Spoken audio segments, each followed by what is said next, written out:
Shipping containers was a major pain in the butt. It was hard.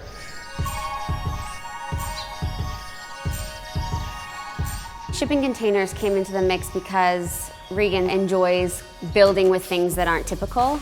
I always want to try different materials, different design, be as creative as possible. And I'd heard of people building these container homes, so I just started researching and then kind of became a real thing that we could actually obtain.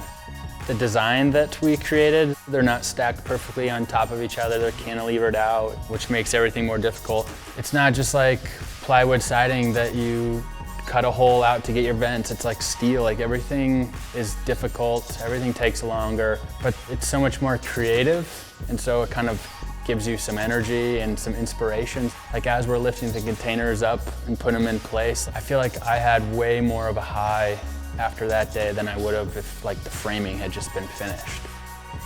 All these shipping containers have been shipped all around the world. They were made in the 80s. Just to think about what was in them and what countries they've been to, they all have their unique story. And they all have their dents in them, so it's not just this like perfect, brand new shipping container.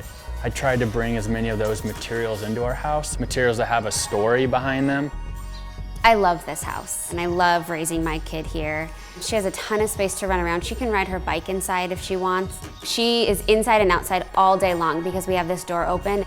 We really wanted the backyard to kind of like draw into the inside of the house. The vision here was this big open space to host people and celebrate life. It was very intentional that we wanted this much light coming in. I mean, we never use our lights during the day. We intentionally built that clear view, so there's windows 360 degrees all the way around. I think it really helps us be happier and more productive and energized with such an open, bright space. One of the biggest dreams I had for my life was to build my house, and I accomplished it at 30.